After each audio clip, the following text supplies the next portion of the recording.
La trêve olympique proposée par Emmanuel Macron a de facto mis entre parenthèses la crise de régime, ou en tout cas la première partie, qui s'est terminée, si on peut dire, sur un coup de théâtre, puisque juste avant l'ouverture des JO, on a eu la candidature plus ou moins surprise de Julie Castet, proposée par le NFP, le refus de cette proposition par Emmanuel Macron, et finalement, on n'en sait toujours rien, ou quasiment rien, sur le futur gouvernement. Donc, pour nous communistes, c'est important de tirer les leçons de ces événements.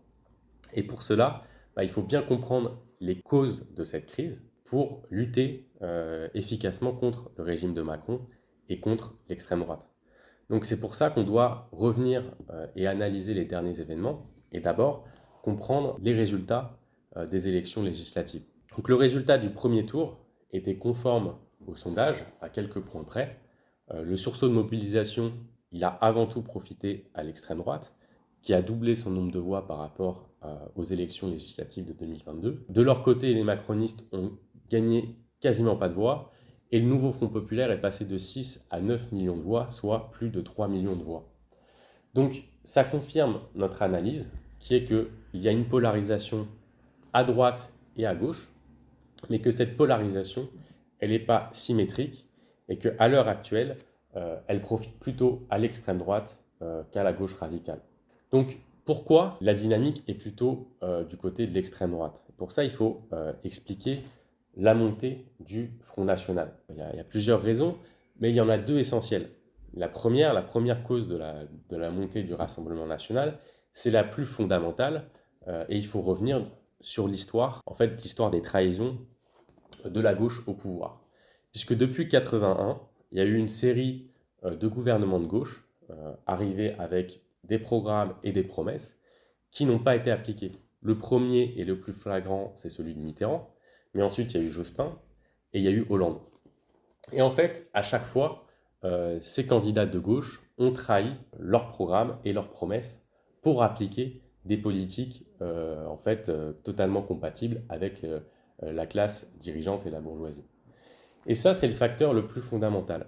Droite et gauche de gouvernement se succèdent au pouvoir depuis des décennies et mènent à peu près la même politique réactionnaire. Et c'est sur cette base-là qu'il y a des millions de travailleurs qui sont enragés contre la droite et la gauche et qui cherchent en fait une réelle alternative à cette alternance. Soit dit en passant, Mélenchon, lui, trouve le gouvernement Jospin, donc gouvernement qui a été au pouvoir de 1997 à 2002, comme très positif, alors qu'en réalité, c'est quoi la politique de ce gouvernement? C'est des privatisations massives, c'est un énorme développement de la précarité de l'emploi, et au passage, c'est un soutien aux guerres impérialistes menées par les États-Unis en Afghanistan. Donc ce bilan, il est plus que mauvais, et d'ailleurs le résultat d'un point de vue électoral, c'est qu'il y a eu une sanction de ce gouvernement par les masses, puisqu'en avril 2002, le PS est éliminé dès le premier tour, et c'est la première fois que le Front National passe au second tour des élections présidentielles. Et en fait, la réaction de Mélenchon à cette époque, c'est de blâmer le peuple qui aurait pris une mauvaise décision. Donc ça, c'est la première cause, la plus fondamentale, c'est les trahisons successives de la gauche en 81, lors du gouvernement Jospin et lors du gouvernement Hollande. La deuxième cause, qui est plus immédiate, qui est plus récente, c'est l'incapacité des dirigeants de la France insoumise à rompre avec l'aile droite du réformisme. PS, Verts et Parti communiste, qui, ce dernier parti, oscille constamment entre la droite et la gauche du réformisme. De fait, les dirigeants de la France insoumise ont eux-mêmes brisé la dynamique qu'ils avaient créée à gauche. Puis si on analyse la France insoumise, sa dynamique depuis son lancement en 2016 et la campagne de Mélenchon en 2017, en fait, ça avait facilité la polarisation politique sur la gauche. Entre 2012 et 2017, Mélenchon, il a progressé de plus de 3 millions de voix.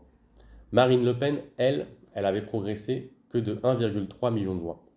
Pourquoi?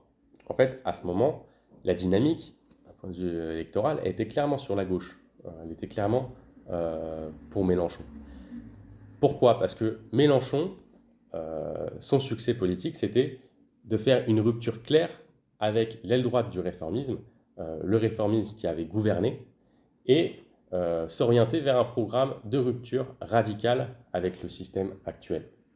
Mais pour en fait que cette dynamique se poursuive, il fallait que la direction de la France insoumise accentue sa ligne de rupture d'un point de vue du programme, mais aussi d'un point de vue de sa stratégie.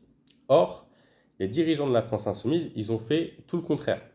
Ils ont mené des alliances électorales au niveau des élections locales avec les Verts, avec le Parti socialiste, avec le Parti communiste. Ils ont mené une politique de suivisme à l'égard du mouvement des Gilets jaunes, à l'égard de la CGT dans les grandes luttes interprofessionnelles qui ont été défaites. Et de manière générale, ils ont modéré leur discours et leur programme. Alors malgré cela, Mélenchon continue de progresser, mais de manière moins importante, en 2022. Il passe de 7 millions de voix à 7,7 millions de voix en 2017. Donc il progresse par rapport à 2017. Mais comment on peut expliquer ça? Déjà, c'est la nature a peur du vide d'une certaine manière, et en l'absence d'alternative, la France insoumise, ça restait la seule force radicale à gauche. Par contre, dans la foulée, de nouveau, virage à droite très clair de la direction de la France insoumise, depuis sa fondation, qui mène une alliance, la NUPES, donc qui mène une alliance électorale avec les Verts, le Parti socialiste et le Parti communiste. En fait, avec cette alliance, Mélenchon, il a sauvé le PS et les Verts en particulier d'une débâcle électorale lors des législatives en 2022. Il a sauvé ces partis qui étaient complètement discrédités dans les couches les plus exploitées et opprimées de la population. Donc, déjà, si on regarde le programme partagé de la NUPES, c'était un net recul par rapport au programme de la France insoumise. Par exemple, les Verts et le Parti socialiste, ils ont rejeté très clairement les nationalisations. Et enfin, le Parti socialiste, il a même rejeté l'idée qu'il y aurait des violences policières. Donc, le résultat de cette politique, c'est que lors des législatives, la France insoumise a certes davantage de députés, mais ils sont en recul en nombre de voix. Si on cumule les voix du Parti socialiste, du PS, des Verts, entre les élections de 2017 et de 2022, finalement, ils perdent 1 million de voix. Donc on voit qu'à ce moment-là, la dynamique électorale, elle n'est pas du côté de la gauche, mais au contraire, elle est du côté de l'extrême droite. En fait, la constitution du nouveau Front populaire, c'est la reproduction de cette même erreur, c'est-à-dire de faire une alliance avec l'aile droite du réformisme. Alors bien sûr, d'un point de vue strictement arithmétique, l'alliance au premier tour, ça garantit aux candidats du NFP d'aller au second tour dans de nombreuses circonscriptions. Mais d'un point de vue politique, d'un point de vue de la polarisation à gauche, c'est clairement contre-productif et ça va à contre-courant. Le NFP, il ne pouvait pas briser la dynamique du RN. Au contraire, il la favorise. Puisqu'en modérant son discours vers la droite, la LFI, elle renforce la rhétorique du RN qui est de dire que le RN serait la seule alternative au système. Le résultat, c'est que le RN, il progresse beaucoup plus rapidement que la gauche. Maintenant, on peut en venir au Front républicain contre l'extrême droite. Et en fait, ce Front républicain, il est tout aussi improductif que le nouveau Front populaire pour lutter contre l'extrême droite. Donc, nous, on s'y est opposé catégoriquement. En aucune circonstance, les marxistes, les communistes peuvent appeler à voter pour un candidat de droite, fût-ce au nom de la lutte contre l'extrême droite. En dernière analyse, c'est la crise du capitalisme et, comme on l'a dit, comme on l'a expliqué, les trahisons de la gauche qui font monter l'extrême droite. La politique de Macron, elle a largement contribué à la montée du Rassemblement national. Et on ne peut pas éteindre un incendie en votant pour le pyromane. Et la politique de Macron, ça a largement incité, contribué à la montée et à la stigmatisation des musulmans, etc., des étrangers, et toute la rhétorique raciste et réactionnaire que finalement Macron a également réalisé, tout comme le Rassemblement national. Surtout, le Front républicain, il est totalement réactionnaire parce qu'il jette la confusion en fait dans l'esprit des travailleurs au lieu d'élever leur niveau de conscience. En fait, le Front républicain, il place la ligne de démarcation fondamentale entre la droite et l'extrême droite, alors que la véritable démarcation, la véritable ligne de classe, elle n'est pas entre la droite et l'extrême droite. En fait, si on trace une ligne, justement, si on a une analyse de classe, la droite et l'extrême droite, ils sont tous les deux du côté de la bourgeoisie. Et d'ailleurs, c'est flagrant aujourd'hui, puisqu'il y a des députés, les républicains, qui se tournent vers le RN, et la droite modérée, ou soi-disant modérée, elle rejette la France insoumise du Front républicain.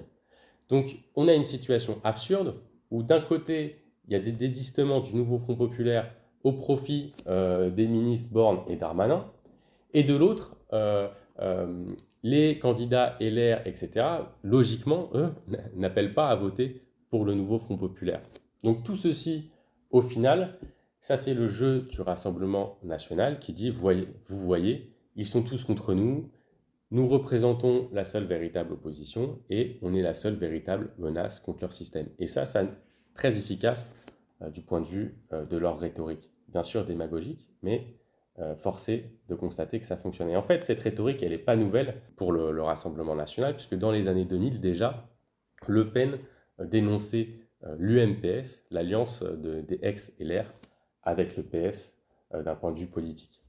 Donc une alliance implicite, mais en fait, ce qu'il dénonçait par là, c'est qu'ils menaient la même politique. Et c'était très efficace dans un contexte où le Rassemblement national, lui, n'a jamais été au pouvoir. Donc il ne devrait pas y avoir de désistement, il ne devrait pas avoir de front républicain. La solution à gauche, c'est une lutte implacable contre tous les partis bourgeois, macronistes, LR et RN compris.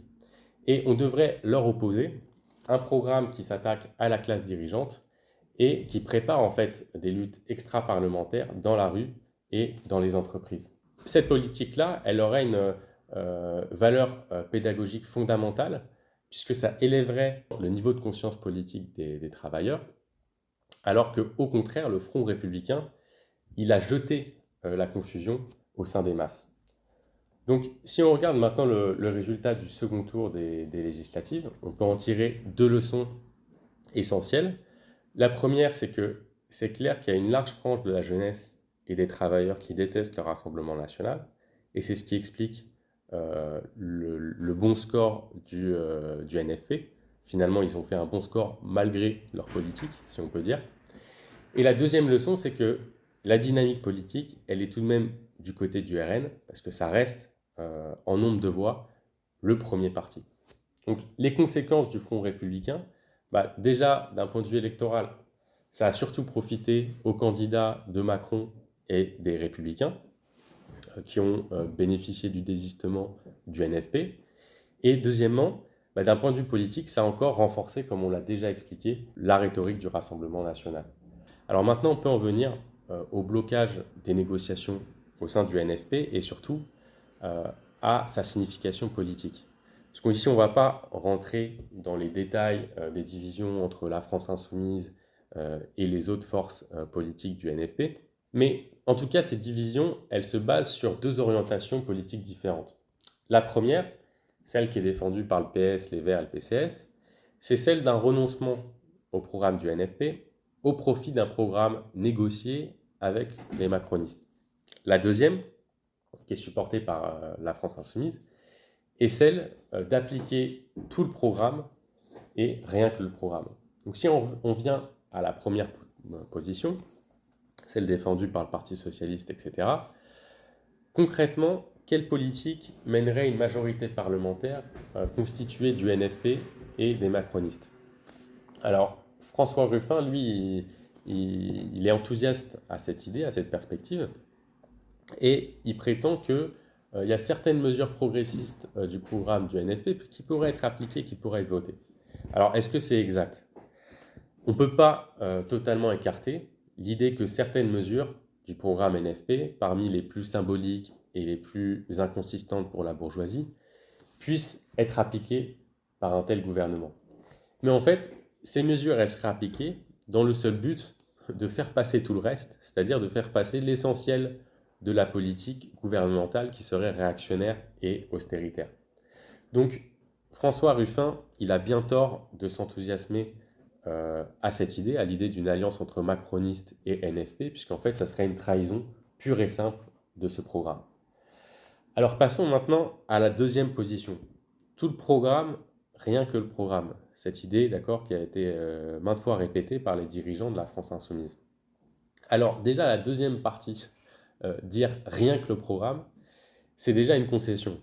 Puisqu'en réalité, dans le contexte économique actuel, pour appliquer le programme, il faudrait mettre en place des mesures révolutionnaires. Parce qu'on l'a vu, je ne peux pas insister là-dessus, on a déjà expliqué plusieurs fois dans nos articles, dans nos brochures, etc., cette idée-là.